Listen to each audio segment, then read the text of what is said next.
Offence മാത്രമേ ശ്രദ്ധിക്കൂ. Sales sales sales sales, വരുമാനം കൂട്ടുക, പുതിയ പ്രൊഡക്റ്റ്, എക്സ്പാൻഷൻ, ഗ്രോത്ത്, ഇത് മാത്രമേ ഇവന്റെ തലയിലുള്ളൂ. ഫോർവേഡിൽ കളിക്കുന്നവരും സെയിൽസ് എക്സ്പാൻഷൻ ഇഷ്ടം പോലെ നടക്കുന്നു. എന്നും ഹയറിംഗ് നടത്തിക്കൊണ്ടേയിരിക്കുന്നു. പുതിയ പുതിയ പുതിയ ബ്രാഞ്ചുകൾ തുറന്നുകൊണ്ടേയിരിക്കുന്നു. ഡിഫെൻഡ് ചെയ്യുന്നവർ, അല്ലെ മിഡ്ഫീൽഡ് എന്നൊക്കെ പറയുന്ന പോലെ പുതിയ പുതിയ മാർക്കറ്റിലേക്ക് പോയിക്കൊണ്ടിരിക്കുന്നു. അതായത് ദേ ആർ മേക്കിംഗ് മണി. അവര് ബിസിനസിന്റെ ആകാം, ബട്ട് ഇത് ഒരു ഡിഫറൻറ്റ് സ്കില്ലാണ്.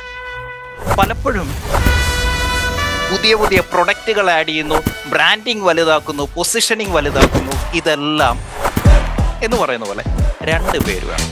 ഒരാള് അറ്റാക്ക് ചെയ്യുന്ന ആള്, റവന്യൂ എന്നതിന്റെ പിന്നാലെ ഓടുന്നതാണ് ഒരു ലീഡർ. അതാണ് ഒഫൻസ്. നമുക്ക് ഒരു ബിസിനസ്സിൽ രണ്ട് തരം ലീഡറിന്റെ ആവശ്യമുണ്ട്. രണ്ട് ടൈപ്പ് ഓഫ് ലീഡേഴ്സ് ഒരു ബിസിനസ്സിൽ വേണം. ഓക്കെ, ഒന്നാമത്തെ ആളിന്റെ പേര് ഒഫൻസ് ലീഡർ. രണ്ടാമത്തെ ലീഡറിന്റെ പേര് ഡിഫൻസ്.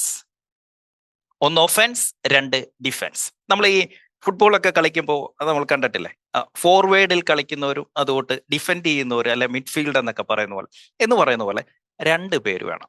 ഒരാള് അറ്റാക്ക് ചെയ്യുന്ന ആള്, അതാണ് ഒഫൻസ്. ഇതിനെ വിളിക്കുന്ന പേര് ടോപ്പ് ലൈൻ. ഇത് bottom line. Top line and bottom line. നമ്മള് മിക്ക ബിസിനസ്സുകാരും അവര് വരുന്നത് ഒരു സെയിൽസ് ബാക്ക്ഗ്രൗണ്ടിൽ നിന്ന് വരുന്നവരാണ്. നമ്മൾ എന്തെങ്കിലും ഒരു കാര്യത്തിൽ നമ്മൾ ഈ സെയിൽസിൽ നിന്നിട്ട് ആണ് പതുക്കെ ബിസിനസ് ഓണറായിട്ട് മാറുന്നത്. അതുകൊണ്ട് തന്നെ നമ്മൾ എപ്പോഴും ഒരു ഒഫൻസ് ലീഡർ ആയിരിക്കും, അല്ലെങ്കിൽ ഒഫൻസ് ആയിരിക്കും നമ്മളുടെ ഉള്ളിൽ കിടക്കുന്ന സ്കിൽ എന്ന് പറഞ്ഞു. ഒഫൻസ് എന്താണ്? അറ്റാക്ക് ചെയ്യുക, കൂടുതൽ സെയിൽസ് എടുക്കുക, ഗ്രോത്ത് കൊണ്ടുവരിക, കൂടുതൽ ബ്രാഞ്ച് കൊണ്ടുവരിക, കൂടുതൽ മാർക്കറ്റ് ഷെയർ, കൂടുതൽ എക്സ്പാൻഷൻ, കൂടുതൽ വിസിബിലിറ്റി, കൂടുതൽ റവന്യൂ. അങ്ങനെ സെയിൽസ് അല്ലെങ്കിൽ റവന്യൂ എന്നതിന്റെ പിന്നാലെ ഓടുന്നതാണ് ഒരു ലീഡർ. അതായത് ദേ ആർ മേക്കിംഗ് മണി. അവര് ബിസിനസിന്റെ അകത്തേക്ക് കാശ് കൊണ്ടുവരുന്നവരാണ്. അതാണ് ഒഫൻസ് ലീഡർ. രണ്ടാമത്തെ ഒരു ലീഡർ ഉണ്ട്, അതാണ് ഡിഫൻസ്. ഇപ്പൊ നമ്മളൊരു ഫുട്ബോൾ മാച്ച് കളിക്കുകയാണ്. ആ മാച്ചിന്റെ അകത്ത് ഹാഫ് ടൈം ആയപ്പോ നമ്മുടെ ടീം 3-0 മുന്നിൽ നിൽക്കുകയാണ്. അടുത്ത സെക്കൻഡ് ഹാഫിൽ നമ്മുടെ ജോലി എന്താണ്? നമ്മൾ ശ്രദ്ധിക്കേണ്ടത് എന്താണ്? You have to defend your score. ഇനി എന്ത് ചെയ്യുക? ഗോൾ അടിക്കുന്നതിനേക്കാൾ ഇമ്പോർട്ടന്റ് ഇനി ഇവിടെ വന്നാരും ഗോൾ അടിക്കാതെ നോക്കുക എന്നുള്ളതാണ്. അതുകൊണ്ട് എന്ത് ചെയ്യും? സെക്കൻഡ് ഇതിലെത്തുമ്പോഴത്തേന് ഫോർവേഡിനെ മാറ്റിയിട്ട് കൂടുതൽ ഡിഫൻഡേഴ്സിനെ കോച്ച് ഇറക്കി വിടും. കാരണം എന്താ? ഇനി you have to protect your score എന്ന് പറയുന്ന പോലെ ബിസിനസ്സിൽ ഒരു സൈഡിൽ കൂടി സെയിൽസ് ഒക്കെ വന്ന് കാശ് വരുന്നുണ്ട് എങ്കിൽ അവിടെ രണ്ടാമത്തെ ഒരു ജോലി നമ്മൾക്ക് കിടപ്പുണ്ട്, അതാണ് പ്രൊട്ടക്ട്. ആ കിട്ടുന്ന പൈസയെ സംരക്ഷിക്കാൻ നമുക്ക് സാധിക്കണം. അപ്പോ ടോപ്പ് ലൈനിൽ എന്താ നടക്കുന്നത്? ഒഫൻസ് ആണ്, കൂടുതൽ വരുമാനം കൊണ്ടുവരുന്നു. ബോട്ടം ലൈനിൽ എന്ത് നടക്കണം? നമുക്കൊരു ലീഡർ ഉണ്ടായിരിക്കണം. ഇതൊരു ഫിനാൻസ് മാനേജർ ആകാം, ഇത് നമ്മളുടെ ഒരു അക്കൗണ്ടന്റ് ആകാം. ബട്ട് ഇത് ഒരു ഡിഫറൻറ്റ് സ്കില്ലാണ്. പലപ്പോഴും ഇത് രണ്ടും ഒരാൾക്ക് കിട്ടത്തില്ല. കാരണം എപ്പോഴും നമ്മളുടെ ഉള്ളിൽ ഏതെങ്കിലും ഒരു സ്കില്ലായിരിക്കും അപ്പർ ഹാൻഡ് ആയിട്ട് നിൽക്കുന്നത്. ഇപ്പൊ നമുക്ക് ഒഫൻസ് കൂടുതലുള്ള ഒരു സ്ഥാപനത്തിൽ അവിടുത്തെ വരുമാനം കൂടുതലായിരിക്കും, പക്ഷെ പ്രോഫിറ്റ് കുറവായിരിക്കും.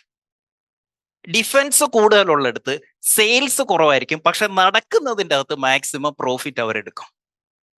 പക്ഷെ നമുക്ക് വേണ്ടത് ഇത് രണ്ടും ഒരുപോലെ നടക്കണം. കാരണം offence will make money, defence will keep money. ഇത് രണ്ടുകൂടെ ചേരുമ്പോഴാണ് നമുക്ക് വെൽത്ത് ക്രിയേറ്റ് ചെയ്യാൻ പറ്റുന്നത്. ഒഫൻസും വേണം, ഡിഫൻസും വേണം. വിച്ച് മീൻസ് റവന്യൂവും കൊണ്ടുവരണം. ആ വരുന്നതിൻ്റെ അകത്തുനിന്ന് പ്രോഫിറ്റ് എടുത്ത് അത് നമ്മളുടെ വളർച്ചയ്ക്കും നമുക്ക് സമ്പാദിക്കാനും അതിൽ നിന്ന് സാധിക്കണം. ഇല്ലെങ്കിൽ എന്ത് സംഭവിക്കും? ഒഫൻസ് മാത്രം. മാർക്കറ്റിംഗ് ക്യാമ്പയിനുകൾ ഇഷ്ടം പോലെ നടക്കുന്നു, സെയിൽസ് എക്സ്പാൻഷൻ ഇഷ്ടം പോലെ നടക്കുന്നു, എന്നും ഹയറിംഗ് നടത്തിക്കൊണ്ടേയിരിക്കുന്നു, പുതിയ പുതിയ പുതിയ ബ്രാഞ്ചുകൾ തുറന്നുകൊണ്ടേയിരിക്കുന്നു, നമ്മൾ പുതിയ പുതിയ മാർക്കറ്റിലേക്ക് പോയിക്കൊണ്ടിരിക്കുന്നു, ആഡ് സ്പെൻഡ് കൂട്ടിക്കൊണ്ടിരിക്കുന്നു, പുതിയ പുതിയ പ്രൊഡക്റ്റുകൾ ആഡ് ചെയ്യുന്നു, ബ്രാൻഡിങ് വലുതാക്കുന്നു, പൊസിഷനിങ് വലുതാക്കുന്നു. ഇതെല്ലാം ഒഫൻസ് ലീഡർ ചെയ്യുന്ന കാര്യമാണ്. അതേസമയം ഡിഫൻസ് ലീഡർ എന്താണ് ചെയ്യുന്നത്? അനാവശ്യമായ ചെലവുകൾ കട്ട് ചെയ്യുന്നു, cost cutting. Cash flow management correct ചെയ്യുന്നു, കളക്ഷനിൽ കൂടുതൽ ശ്രദ്ധിക്കുന്നു, മാർജിൻ പ്രോഫിറ്റ് കൂടുതലുണ്ട് എന്നുള്ളത് ഉറപ്പുവരുത്തുന്നു, റിസ്ക് മാനേജ്മെന്റ് കറക്റ്റ് ആക്കുന്നു, ആവശ്യമില്ലാത്ത എക്സ്പെൻസുകൾ റെഡ്യൂസ് ചെയ്യുന്നു, കൃത്യമായ രീതിയിൽ പ്ലാൻ ചെയ്ത് ബിസിനസ് ചെയ്യുന്നു. ഇതാരാണ് ചെയ്യുന്നത്? Defence leader.